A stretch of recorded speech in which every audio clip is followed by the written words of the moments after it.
My apologies, Ambassador Choi. We were not able to prepare some tents, but the rain has stopped. Kisokyo bisida. Party's ruined, Papa. And umalis na rin yung ibang guests natin. 정말 실망했습니다. 당신도 잘 알다시피 이 행사는 우리에게 매우 중요합니다. 근데 당신은 이 추석 행사에 대한 준비를 제대로 하지 않았습니다. 그래서 우린 가겠습니다.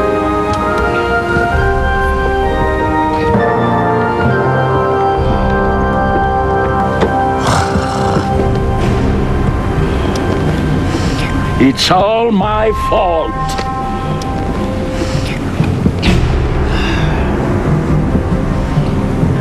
Hindi ko dapat pinagkatiwala kay Jenny ito.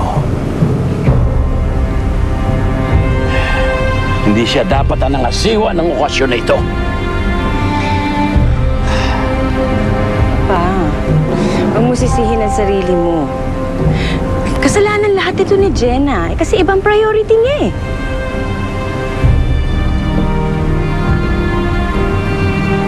What do you mean iba ang priority ni Jenny?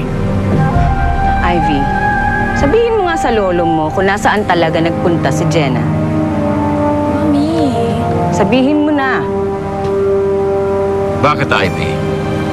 Ano ang alam mo dito? Lo, huwag sana kayong magalit, ha? I promise, Jenna, kasi na ililihim ko to sa inyo. I tried to stop her, pero ayaw niya magpapigil. Umalis siya kasi... Kasi ano? Kasi nakipagkita siya kay Benjo. Ang puso mo.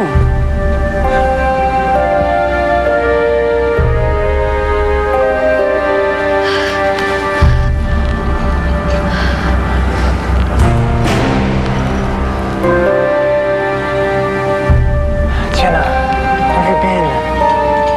Bakit ka umalis na hindi nagpapaalam? Pasensya ka na, pero... Joshua, saka ako na lang i-explain sa'yo. Anong nangyari dito? Asan na mga guest? Ang aga-aga pa!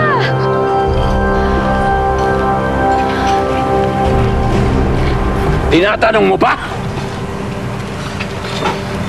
Dahil sa kapabayaan mo. Napahiya ako sa maraming tao dahil ano?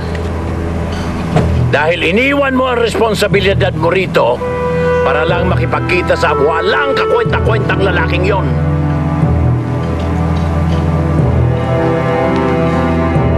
Oeng, tama ba yung ginawa ko? Parang nasaktan si Jenna sa sinabi ko. Pare, tama lang naman ilabas mo yung sama na lubot siya kayo nanakit eh. Pero pare, ano ba talaga lahat yung sasabihin mo sa kanya? Marami pa. Marami pa. Eh marami pa pala eh, ba't ayaw mo sabihin lahat? Eh ano pa? Para saan pa? Sa bibig niya mismo nang galing. At tama daw ang desisyon niya sa pag-iwan sa akin.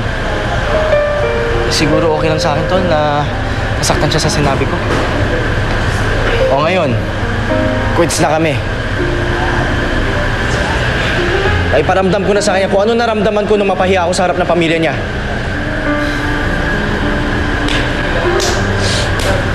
Tol, alam mo ba ang sikreto ng bawat suntok ko? Kung paano ko napapataob ang kalaban ko? Iniisip ko ang lahat ng pinagdaanan ko pagkatalo. Kay Changhi, kay Jenna. Sa bawat suntok ko, binubuhos lahat ng galit ko. Para doon lang sa ring. Naranasan ko lang manalo. Salubungin ang ganda ng umaga with Nescafe.